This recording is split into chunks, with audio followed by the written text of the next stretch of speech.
तो स्वागत है आप सभी लोगों का एक बार फिर से रोहित जी के कैरियर में।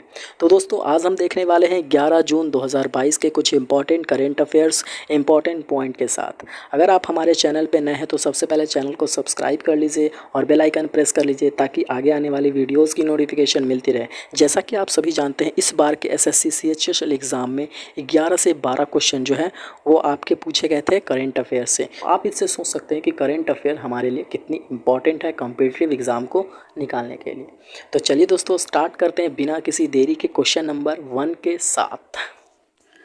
तो आज का पहला क्वेश्चन है, भारत किस वर्ष अपना पहला मानव अंतरिक्ष मिशन यानी कि गगनयान और पहला मानव महासागर मिशन समुद्रयान लॉन्च करेगा। क्वेश्चन नंबर 1 है और साइंस एंड टेक्नोलॉजी से ये क्वेश्चन है आपका। इसका जो राइट आंसर हो जाएगा यानी कि गगनयान और समुद्रयान को लॉन्च भारत 2023 यानी कि अगले साल करने जा रहा है। बहुत ही इंपॉर्टेंट क्वेश्चन है दोस्तों करेंट अफेयर का। ये कुछ इंपॉर्टेंट पॉइंट देख लेते हैं। जैसे भारत वर्ष 2023 में अपना पहला मानव अंतरिक्ष मिशन गगनयान और पहला महासागर मिशन समुद्रयान लॉन्च करने जा रहा है। गगनयान मिशन के बारे में कुछ जान लेते हैं। गगनयान मिशन जो है यह भारतीय अनुसंधान संगठन यानी कि इसरो का एक मिशन है। इस मिशन के तहत 3 अंतरिक्ष मिशनों को अंतरिक्ष कक्षा में भेजा जाएगा। इन 3 मिशनों में से 2 मानव रहित रहेंगे, लेकिन जबकि एक जो है मनुष्य युक्त मिशन होगा जिसमें मानव भी जाएंगे, और 2 जो ऐसे रहेंगे वो उसमें मानव नहीं रहेंगे। ठीक है। गगनयान मिशन के लिए GSLV Mk3 लॉन्च व्हीकल्स का उपयोग किया जाएगा। ये क्वेश्चन इंपॉर्टेंट है दोस्तों, पूछा जा सकता है एग्जाम में कि गगनयान मिशन के लिए कौन सा लॉन्च व्हीकल भेजा गया है, तो GSLV Mk3 लॉन्च व्हीकल को भेजा जाएगा। भारी उपग्रहों के प्रमोशन में सक्षम है, कौन सा? GSLV Mk3। समुद्रयान मिशन के बारे में जान लेते हैं। समुद्रयान जो है भारत का पहला अद्वितीय मानवयुक्त महासागर मिशन है, जिसका उद्देश्य यह है कि वह गहरे समुद्र में अन्वेषण और दुर्लभ खनिजों के खनन के लिए पनडुब्बी के माध्यम से व्यक्ति को भेजा जाना है। ठीक है, दोनों के बारे में हमने जान लिया, गगनयान मिशन के बारे में और समुद्रयान मिशन के बारे में भी। ठीक है, क्वेश्चन गगनयान मिशन से कैसे बनेगा ये भी बता दिए कि गगनयान मिशन में कौन सा जो है लॉन्चर व्हीकल भेजा गया है, ये पूछा जा सकता है। और समुद्रयान मिशन किस चीज़ के लिए इंपॉर्टेंट है, क्या खोजा जाएगा, तो ये पनडुब्बी एक तरह का भेजा जाएगा और इसमें खनिजों, समुद्र में जो अन्वेषण और दुर्लभ खनिज है उनके बारे में पता लगाने के लिए। ठीक है, 2023 में इनको भेजा जाएगा अंतरिक्ष में गगनयान को, और महासागर मिशन समुद्रयान लॉन्च होगा। अगला प्रश्न है, हवाई खेलों को बढ़ावा देने के लिए भारत की पहली राष्ट्रीय हवाई खेल नीति 2022 किसने बनाई है? ठीक है, तो who has made India's first national aerial sports policy 2022 to promote aerial sports? तो इसका जो राइट आंसर हो जाएगा वो ज्योतिरादित्य सिंधिया ने हवाई खेलों को बढ़ावा देने के लिए भारत में पहली राष्ट्रीय हवाई खेल नीति को बढ़ावा दी है। कुछ इंपॉर्टेंट पॉइंट है इसके बारे में, जैसे कि केंद्रीय नागर विमानन मंत्री ज्योतिरादित्य सिंधिया ने भारत की पहली राष्ट्रीय हवाई खेल नीति 2022 जारी की है। इस नीति का मुख्य उद्देश्य यह है कि वर्ष 2030 तक भारत का वायु खेल वाले प्रमुख देशों में शामिल करना है। ठीक है, जैसा कि आप ये फिगर में देख सकते हैं, नेशनल एयर स्पोर्ट्स पॉलिसी यानी NASP, इसका फुल फॉर्म भी पूछा जा सकता है, NASP national air sports policy, इसको भी आपको ध्यान में रखना है।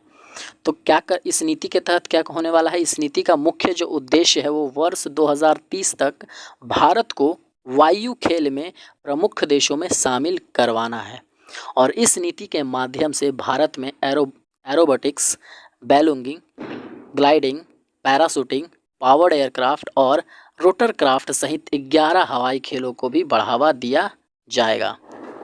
तो अगला प्रश्न है दोस्तों क्वेश्चन नंबर 3, हाल ही में ड्रोन नीति को मंजूरी देने वाला पहला राज्य कौन बन गया है? तो दोस्तों ड्रोन नीति को जो मंजूरी देने वाला राज्य बन गया है वो हिमाचल प्रदेश। ठीक है, हिमाचल प्रदेश की कैपिटल है शिमला। आइए कुछ इंपॉर्टेंट पॉइंट जान लेते हैं इसके बारे में। दोस्तों ये देख सकते हैं आप, ये है हिमाचल प्रदेश की मैप मानचित्र।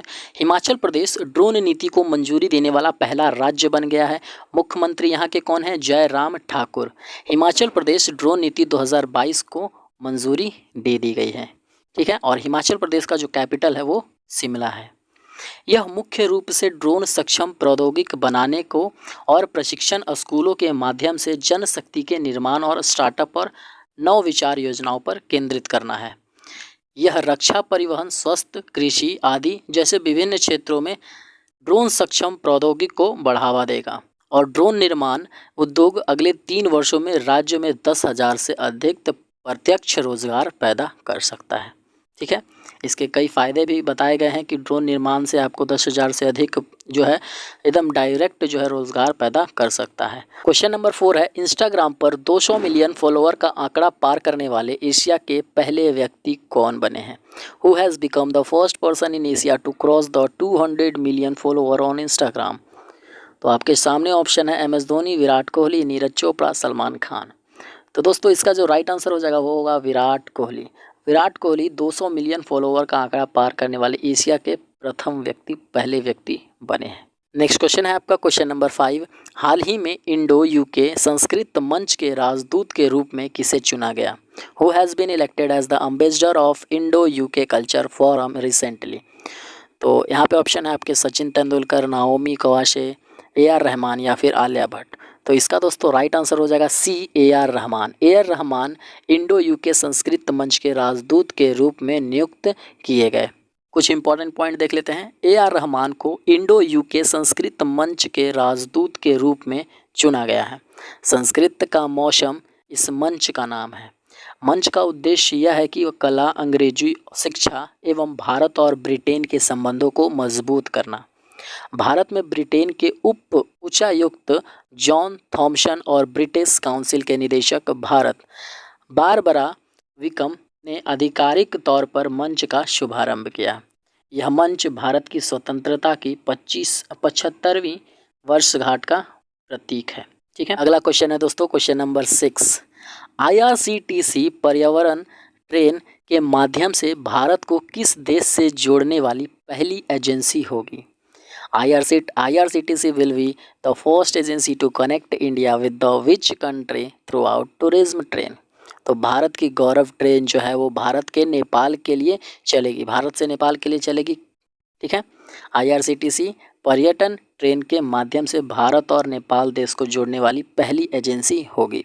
क्वेश्चन नंबर 7, हाल ही में 6 जून 2022 को किस संगठन ने अपना 25वां स्थापना दिवस मनाया है?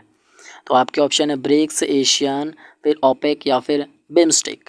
ठीक है, तो इसका जो राइट आंसर हो जाएगा वो होगा बिम्स्टेक। बिम्स्टेक जो है वो 6 जून 2022 को अपना 25वां स्थापना दिवस मनाया है। दोस्तों बिम्स्टेक में कौन कौन से देश आते हैं सबसे पहले तो ये जान लेते हैं। तो खाड़ी देश हो गए, ठीक है, जैसे कि Bay of Bengal, Sri Lanka, India, Nepal, Bhutan, Thailand और म्यांमार। नेक्स्ट क्वेश्चन है आपका क्वेश्चन नंबर 8, हैम्बर्ग में भीषण आयरन मैन ट्रायथलॉन का पूरा करने वाले रेलवे के पहले भारतीय अधिकारी कौन बने हैं?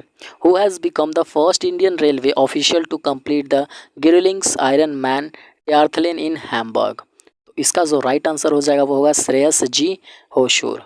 ठीक है, आगे कुछ इंपॉर्टेंट पॉइंट जान लेते हैं इसके बारे में।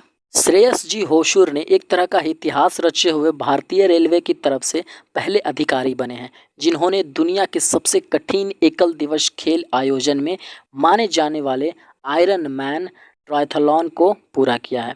इस आयोजन में 3.8 किलोमीटर इन्होंने स्विमिंग की है, तैराकी की है, 180 किलोमीटर साइकिल चलाया है और 42.2 किलोमीटर दौड़ भी शामिल है। यह जर्मनी के हैम्बर्ग में इस कार्यक्रम को 13 घंटे 26 मिनट में पूरा किए हैं।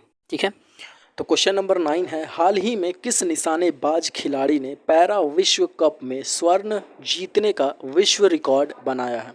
Recently which shooter has set a world record for winning gold in a para world cup? तो आपके सामने ऑप्शन है लवलीना बोरगोहेन, अवनी लेखड़ा, PV सिंधु, मीराबाई चानू। ये 4 ऑप्शन आपके सामने हैं। तो इसका जो राइट आंसर हो जाएगा option number B, Avani Lekhara. Avani Lekhara निशानेबाज खिलाड़ी वो निशानेबाज हैं जो पैरा विश्व कप में स्वर्ण जीतने का विश्व रिकॉर्ड बनाया।